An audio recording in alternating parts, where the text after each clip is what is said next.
resign now, today, right? I'm actually done and I'm ready.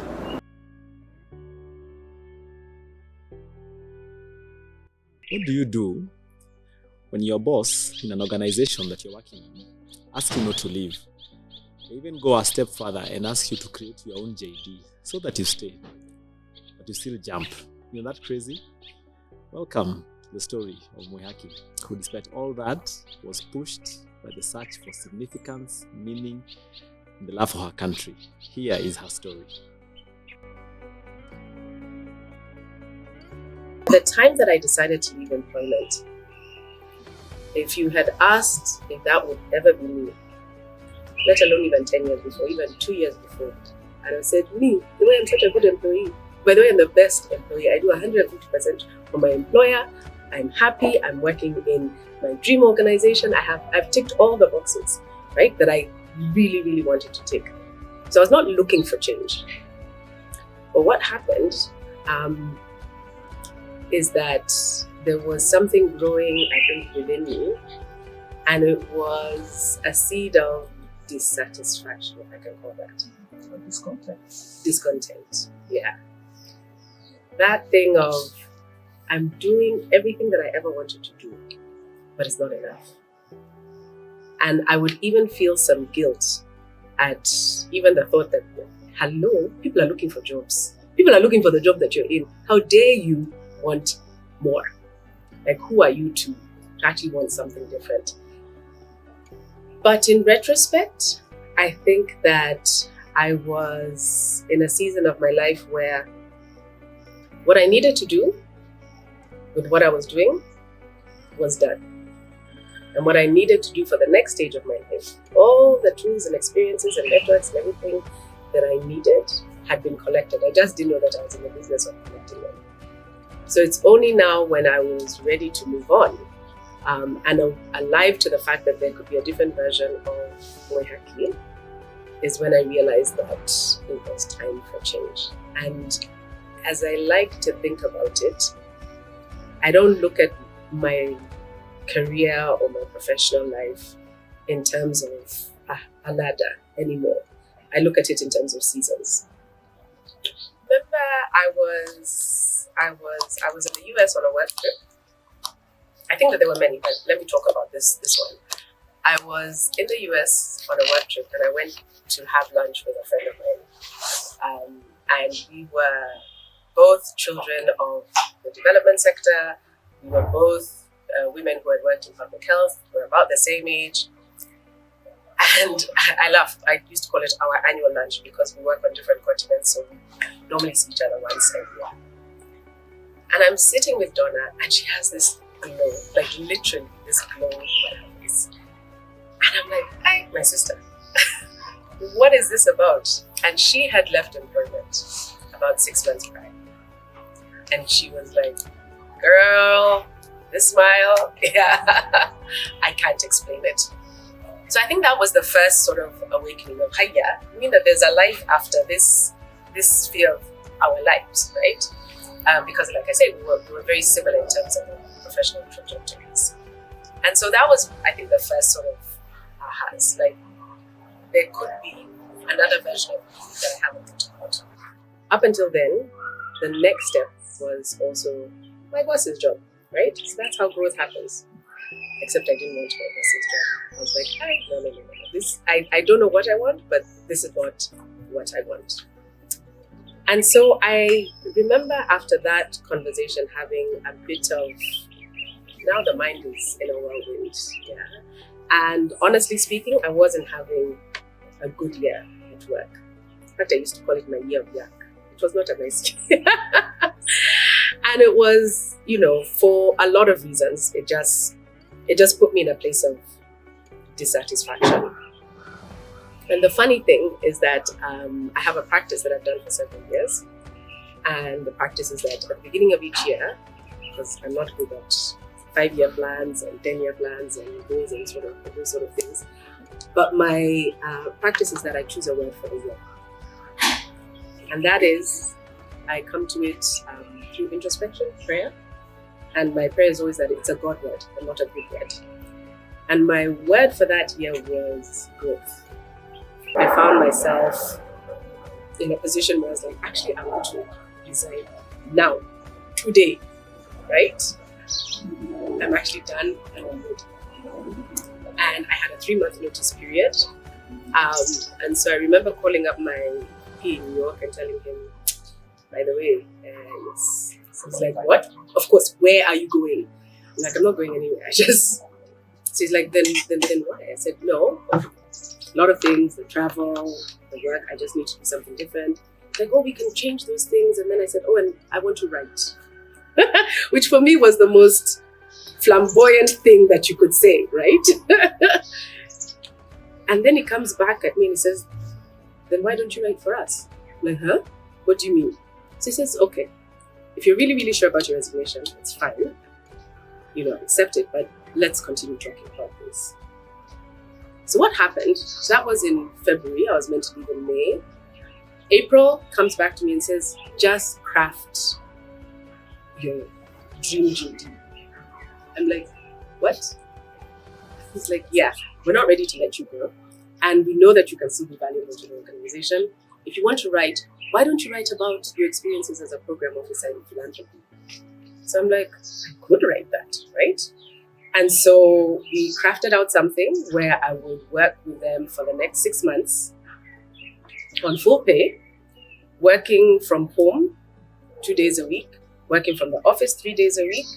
But on the days I was in the office, I was going to leave at 3 o'clock because one of the things I had said is that we have been picking my children from school now.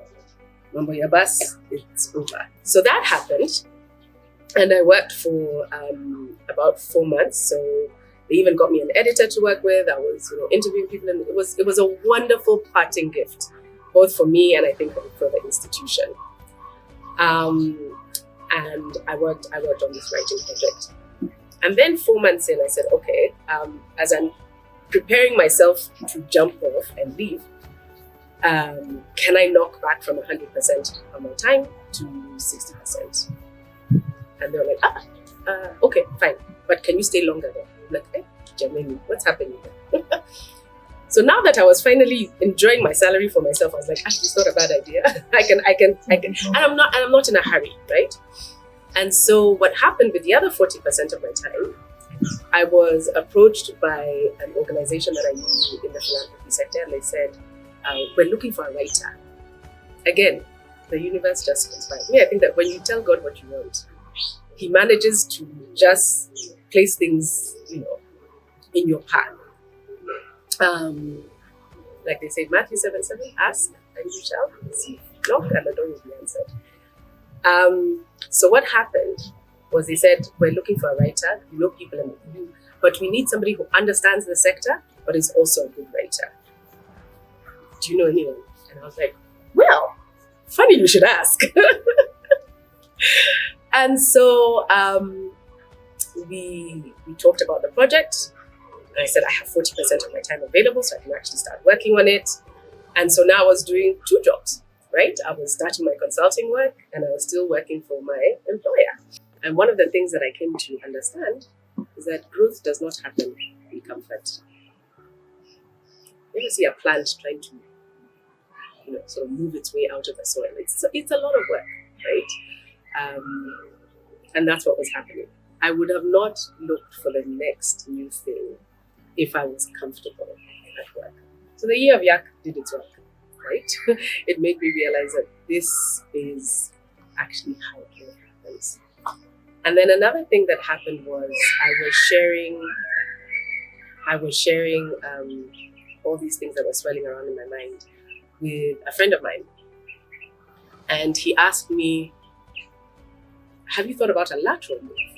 Right? So there's a lot of skills that you have as a person who's worked in project management, in funding, in some level of presentations, communications, other things that you can use but in a different sector. And I was like, oh my gosh, I've never thought of that. The way that someone can come to you with something that is so obvious in retrospect, but it had actually never occurred to you. So that's what happened. So then my mind started moving in lots of different directions, right? That there could be something else for me, that it doesn't have to be in public health. that I know what I don't want, and I don't want the next level of management. Then there was things that I did want. I used to travel a lot for my work. I wanted to be home more. I still couldn't put my finger on it. Yeah. Until a friend of mine, a very good friend of mine, who knew me very well, sent me an application for a fellowship, which is like, oh my gosh, this thing has your name written all over it. You must apply for this thing. And I'll tell you the most, the most exciting thing about that fellowship, quite frankly, at that time in my life, was the fact that it was a 2-month period out of the office. Because me, I'm like, hey, by the way, Mama needs a moment. So I looked at the fellowship. I looked at the fellowship application and did the first page, biodata, when were you born, all of those things. Second page, give us your CV, where you are. Third page, tell us the project you want to work on. I'm like, what? Project I want to work on. I want to be infused with lessons and leadership and all those things that, mid-career professionals are targeted with. So I was blank, absolutely blank. And it was 2 weeks before the application was due, before the deadline was. So I was like, I don't have any project, so forget this. Because every question from then on for the next 7 pages had to do with this project. And there's something that happens to me when I let things simmer in my mind. So I walked away from it saying, okay, clearly it's not enough for this. But things were swirling in my mind. And I guess all the frustrations and all the things, like I say, the experiences of all the yesteryears were coming together. And the night before the deadline, I sat and I started typing furiously. And by the time I finished it and sent it off, I was like, number one, where did that come from? And number two, it doesn't matter whether I get this fellowship or not. I've now figured out what I want to do with my life.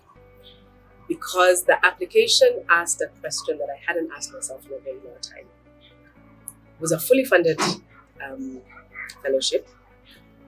You would be allowed to meet they would facilitate you meeting anybody you needed in order to make this project come alive.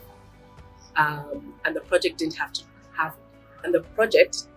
not have to be in your current area of work.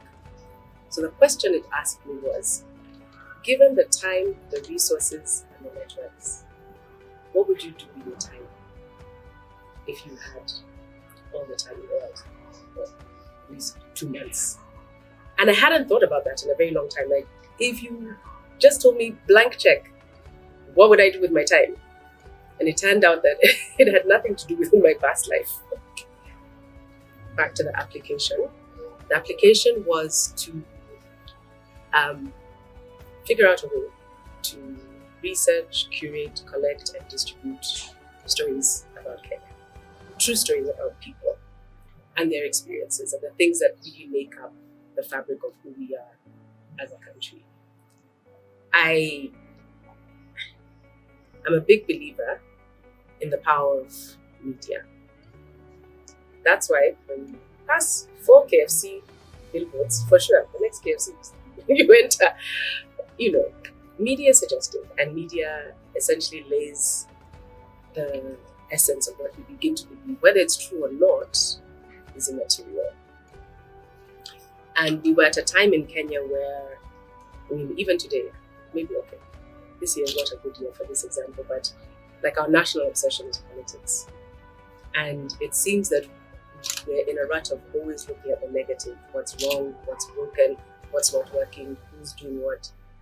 And there was a report that had come out that had been put together by the East African Institute on the state of youth in Kenya. That was very depressing in terms of the hopelessness that youth felt. Like, if I don't know somebody, bribe somebody, sleep with somebody, siwezi pata job, And the sad thing about it was that people felt that that was their default. They wouldn't even try before, assuming that that's the way that the system works. Yeah, who do I know? Who knows? Someone to give my CV to. Every job that I've ever gotten was from the newspaper. Okay, one was a poster. My first job was a poster, and my last job was online. But basically, what I'm saying is that every job I've ever gotten is advertised. And there's a lot of people like that who I know. But those are not the stories that we hear. We hear the story of people paying, I don't know how many hundreds of thousands to become policemen, right? Or of people, having to pay to get good grades. Yeah? We don't hear the other side of the stories of people who literally were turned up, done their best, and been able to go through their lives. And my sense was that if we do not highlight the stories that help build us, then we will never seed a generation that is free of homelessness. So what I do now, through a platform called Mwihaki,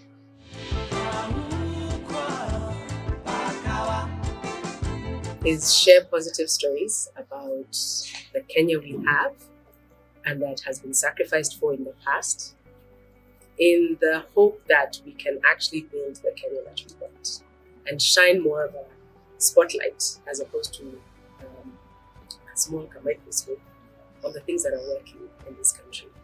I'm living a significant life because I'm the master of my time now. Yeah. When I want to go on holiday because my children are on half time and we're going to Nyeri for a few days, I don't have to ask anybody, right? For me, quality time with my family, rapidly leaving my house is significant. When I started to say that I'm going to tell stories, please believe me, I had no idea what that actually entailed and how I was going to tell stories. Started off with me writing on Facebook. If you had told me that I was going to be an employer, I'd have been like, maybe you don't know me. No, I live with an entrepreneur. I can't do those things. I now have a team of 7 people. The fact that this little idea that I had now meets the needs of 7 households on a monthly basis, and all the freelancers that we work with, blows my mind. Right? Literally. Scares me also.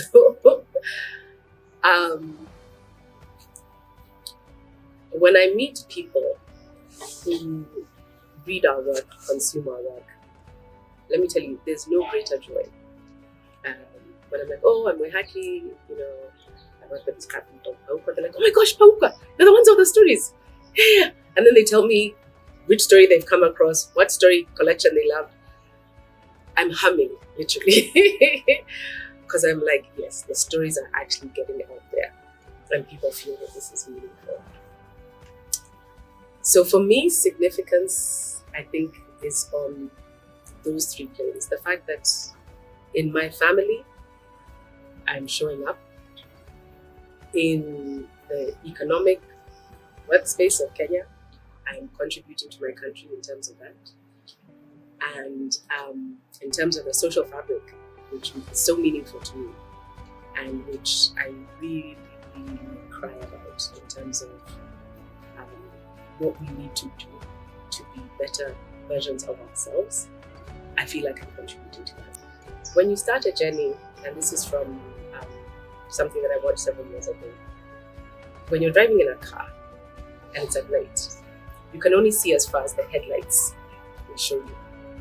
You cannot see the entire journey, right? But it doesn't negate the fact that you're on that journey. Yes, eventually you will get there. However, all you can see is the step that's in front of you.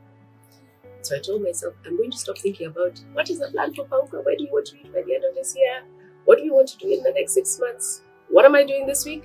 And what am I doing next week? So for wherever I'm going next, for now, all I know is this week and next week, right? The headlights, no. And I don't think that my vision for how I want to contribute to this country and to this continent will change.